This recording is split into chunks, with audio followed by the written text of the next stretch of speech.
otra cuestión que hay que destacar aquí es que el artículo 169.3, para exigir un requisito tan importante, tiene una vaguedad a la hora de establecer, a la hora de su redacción, que claro, luego permite que por vía interpretativa haya entrado la Junta Electoral Central, incluso el Tribunal Constitucional, a manifestarse sobre el mismo, existiendo divergencia entre lo que dice el Tribunal Constitucional, que parece no exigir unos requisitos tan estrictos, con la doctrina o los reglamentos que emite la Junta Electoral Central.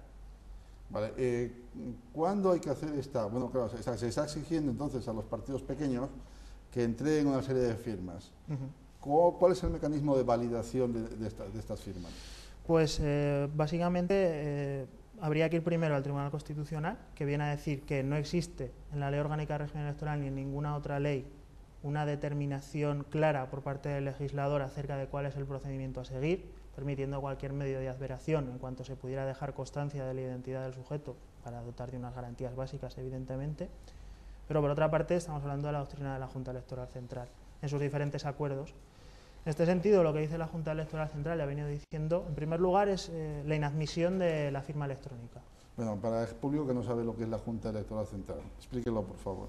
Junta Electoral Central, estamos haciendo referencia a la administración electoral de carácter permanente. Existe una administración electoral de carácter permanente, que es la Junta Electoral Central, que está formada por 8 magistrados pertenecientes al Tribunal Supremo, que son nombrados por el Consejo General del Poder Judicial, y por otra parte de cinco miembros que son pertenecientes al mundo universitario. ¿Cuál es su función? ¿Cuál es la función de la Junta Electoral Central? La función de la Junta Electoral Central es la de servir de principal órgano administrativo en la administración electoral. En la administración existe un criterio de ordenación jerárquica, y existe como órgano permanente y en la cúspide la Junta Electoral Central. Para cada procedimiento electoral concreto, hablaremos de las juntas electorales autonómicas en el caso de las elecciones autonómicas, pero las juntas electorales provinciales, que se constituirán en todo caso, y las juntas electorales de zona, que se constituyen en cada partido judicial. Para que el público nos entienda, si lo que tiene que ver la Junta Electoral Central es el organismo, digamos, de alguna manera, vamos a decir, centralizador de todos los esfuerzos de las juntas de zona, ¿no? De las juntas en general, ¿no? De las juntas... Tiene competencia en última instancia para resolver, por ejemplo... Y resuelve absolutamente todas las discrepancias que puedan tener los partidos políticos. Por poner un ejemplo, cuando un representante de un partido político en un procedimiento electoral quiere interponer un recurso en vía administrativa, cuando la cuestión de fondo de dicho recurso afecte a más de una circunscripción electoral, que por ejemplo las elecciones generales es la provincia, al órgano al que nos tenemos que remitir es a la Junta Electoral Central.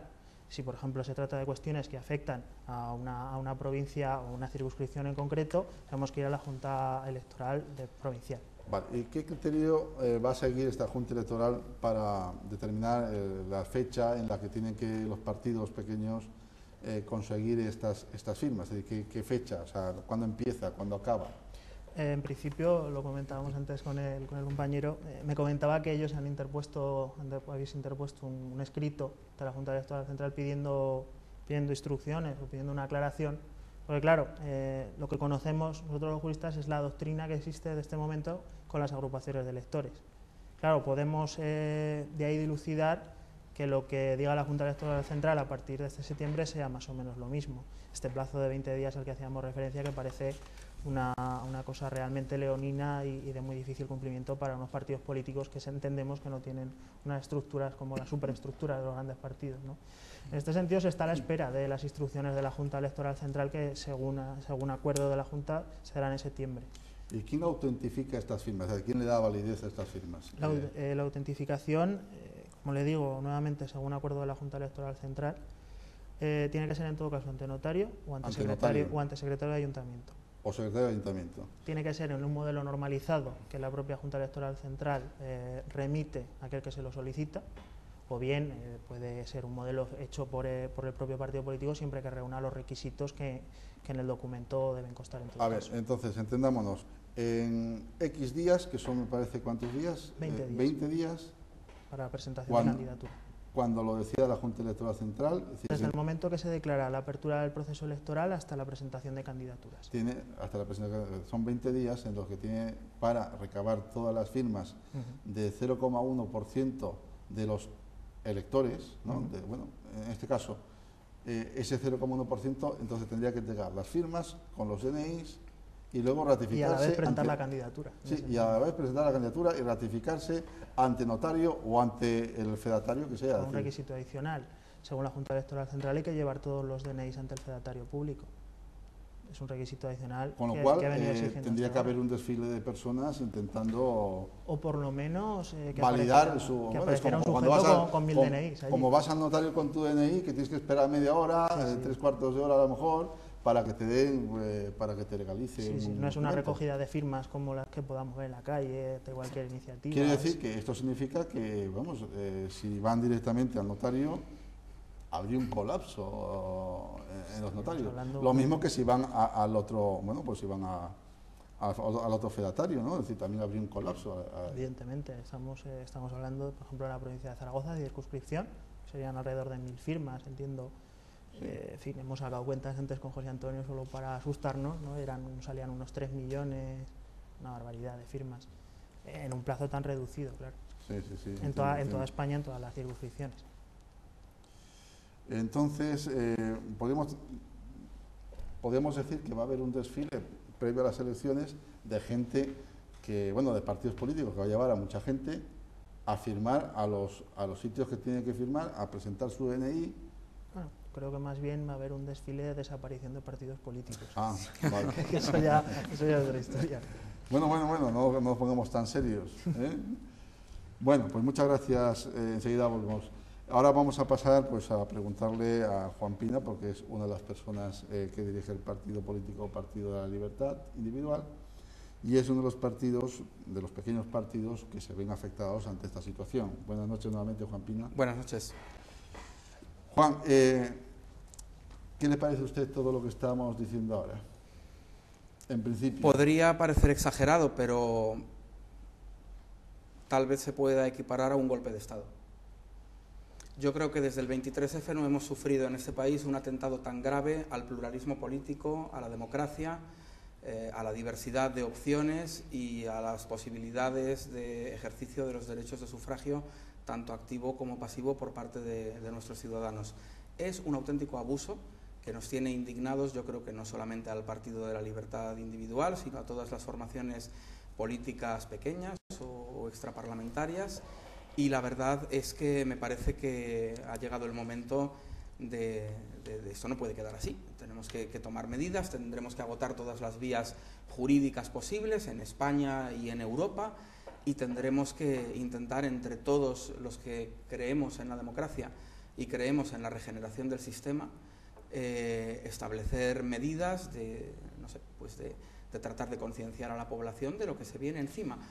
Para que se haga usted una idea, todos estamos acostumbrados durante los últimos 35 años en los que realmente ha habido pluralismo político en España a acudir cada 4 años a los colegios electorales y encontrar, junto a las listas del PP, del PSOE, de Izquierda Unida, etcétera, encontrar pues a lo mejor otros 15, 20, 25, 30 candidaturas de partidos políticos, algunos de ellos de diferentes ideologías muy dispares, pero con una gran solera, con mucho recuerdo de marca, con muy conocidos en el país, que se han venido presentando, que es verdad que no han obtenido representación, pero que si se suman todos ellos, representan una porción bastante considerable de la ciudadanía española, partidos de todo tipo.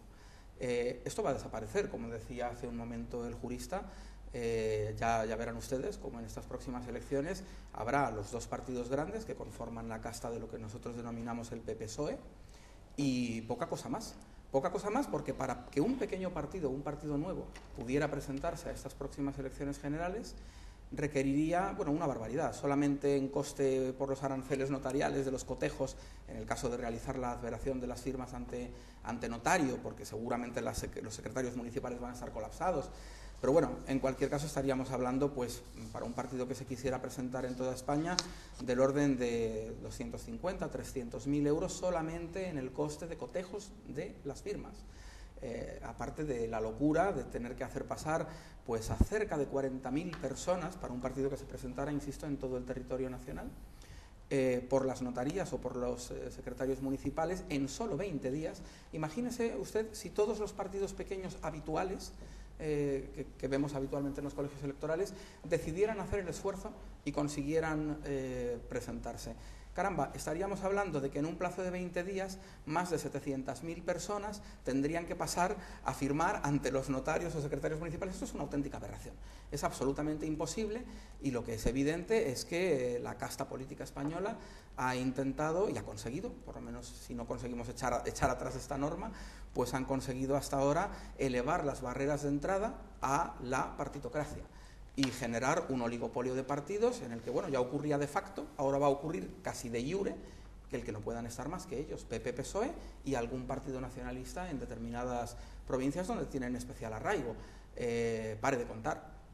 Sí, el voto en principio es secreto, pero de alguna manera si tenemos que hacer desfilar a cientos de miles de personas ante los notarios o ante los secretarios, en fin, al secretario que sea, me da igual. Esto significa que de algún modo esas personas podrían ser identificadas, por supuesto, como que son afines o ideológicamente o bueno, pues son a determinado partido político. Se ha conculcado completamente el derecho que entendemos constitucional, que asiste a todas las personas a no declarar sobre sus creencias, en este caso políticas.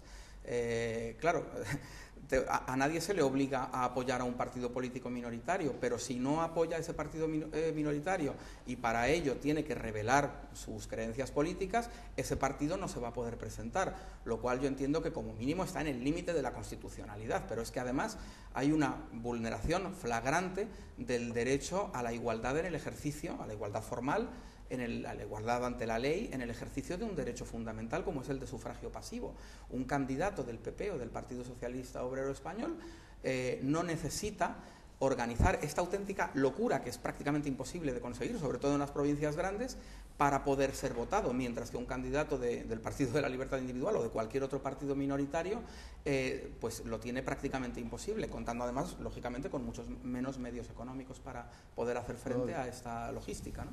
No, y además es que está claro que los partidos políticos pequeños que no tienen representación parlamentaria tendrán que hacer ese esfuerzo, pero esfuerzo que no tienen que hacer los partidos grandes, que en igualdad de condiciones tendrían que hacer lo mismo. Exactamente. Es decir, recabar el 0,1% de los votos, o perdón, de los... Que además ellos lo tendrían relativamente fácil, se supone que cuentan con miles de afiliados, etcétera, etcétera. Pero es una discriminación en cierto sentido. Absoluta. Es decir, porque claro, ellos sí, pero los pequeños sí, ellos no, porque tienen patente de corso. Efectivamente. Eso parece, ¿no? Al menos... Yo creo sinceramente que lo que ha sucedido es que le han visto las orejas al lobo, que estos partidos políticos... Eso le voy a preguntar, no se me adelante. ¿Por qué se produce ahora esta reforma si no se ha producido en 35 años? ¿Por qué? Hombre, había una comisión parlamentaria que llevaba, creo que desde el 2008, pues dándole vueltas a las posibles reformas electorales y que no se sabía muy bien dónde iba a terminar.